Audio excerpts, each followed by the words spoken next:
1962 সালে শঙ্করের ধ্রুপদী উপন্যাস চৌরঙ্গী প্রকাশিত হয়। তারপর 60 বছরে এই বইয়ের 125টি সংস্করণ বেরিয়েছে। বাংলা সাহিত্যে এমন জনপ্রিয় উপন্যাস খুব বেশি নেই। বইটি ইংরেজি ছাড়াও ফরাসি, স্প্যানিশ, রুশ, জাপানি ও চীনা ভাষায় অনুবাদ হয়েছে। রাতারাতি জনপ্রিয় হয়ে ওঠা এই উপন্যাস অবলম্বনেই নির্মাণ করা হয় দুটি সিনেমা। 1968 সালে পিনাকি ভূষণ মুখার্জি পরিচালিত চৌরঙ্গী আর 2019 সালে সৃজিত মুখোপাধ্যায়ের শাহজাহান রিজেন্সি।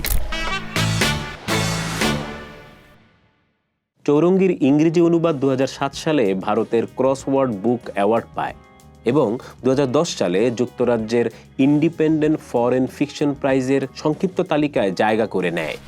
উপন্যাসটি নিয়ে নাটকও হয়েছে। চৌরঙ্গী হল মধ্য কলকাতার একটি এলাকা।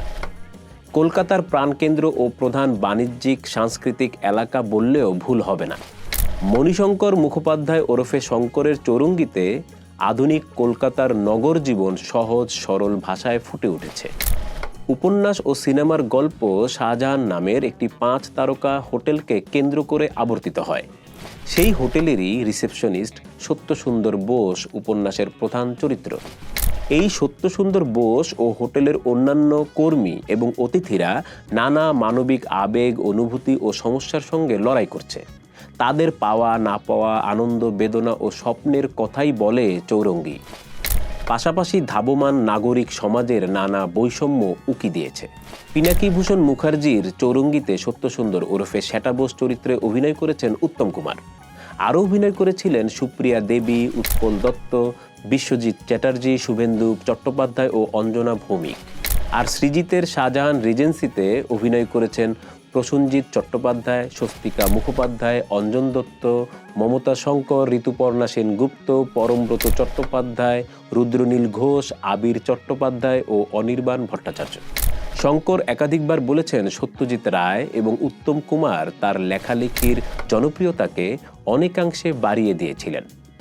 চৌরঙ্গী করার আগে থেকে কথাসাহিত্যিক শঙ্করের সঙ্গে উত্তম কুমারের আলাপ ছিল, কিন্তু তার সঙ্গে বন্ধুত্ব হয় চৌরঙ্গীর পর। প্রিমিয়ার শোতে তারা একসঙ্গে বসে সিনেমাটি দেখেছিলেন। শেষে মহানায়ক শঙ্করের মতামত জানতে চান। উত্তম কুমার সম্পর্কে শঙ্করের মন্তব্য ছিল, আমার বইয়ের পাতার থেকেও জীবন্ত আপনার শ্বেতা বোস। এরপর দুই দুনিয়ার দুই মানুষের মধ্যে ঘনিষ্ঠতা বাড়ে। এক সাক্ষাৎকারে শঙ্কর বলেছিলেন, উত্তম বাবুর মতো আমুদে দিলদরিয়া মানুষ খুব কম দেখেছি। সৃজিতের করা শাহজাহান রিজেন্সিও শঙ্কর দেখে যেতে পেরেছেন। সৃজিতের পরিবেশনা নিয়ে শঙ্কর বলেছিলেন, খারাপ নয়, আধুনিক পরিবেশন। এই উপন্যাস লেখার পর শঙ্করকে অনেক কটু কথাও শুনতে হয়েছে। তিনি জানিয়েছিলেন, তাকে বলা হয়েছিল, ফুটো পয়সার মুরদ নেই 5 তারকা হোটেলের গল্প লেখে কি করে। আরেকজন নাকি বলেছিলেন যে ব্রেড অ্যান্ড ব্রেকফাস্ট আর বেড অ্যান্ড ব্রেকফাস্টের তফাৎ বোঝে না, সে লিখবে 5 স্টার হোটেল নিয়ে গল্প।